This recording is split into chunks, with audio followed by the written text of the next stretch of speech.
বর্তমানে সারা দেশে জ্বালানি সংকট তীব্র আকার ধারণ করেছে। পাম্পগুলোতে দীর্ঘ লাইন এবং ঘন্টার পর ঘন্টা অপেক্ষা করেও মানুষ জ্বালানি পাচ্ছে না, যার ফলে জনজীবনে বহুমাত্রিক সংকট দেখা যাচ্ছে।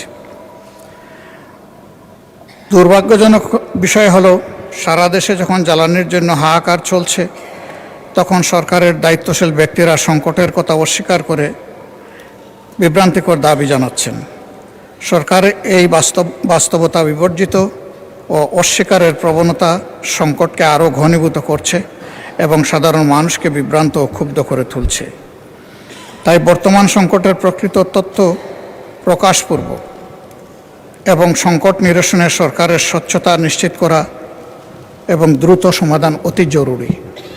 মাননীয় স্পিকার, এ বিষয়টা আসলেই বাংলাদেশের একক বিষয় নয়। এ বিষয়টা আমরা আগেও বলেছি, একটা গ্লোবাল ম্যাটার। বাংলাদেশ এর কারণে এটা তৈরি হয়নি, কিন্তু বাংলাদেশ এটার ভিকটিম। ডিমান্ড এর সাথে সাপ্লাইয়ের মিল ছিল না বলে এই সংকটটা দেখা দিয়েছে।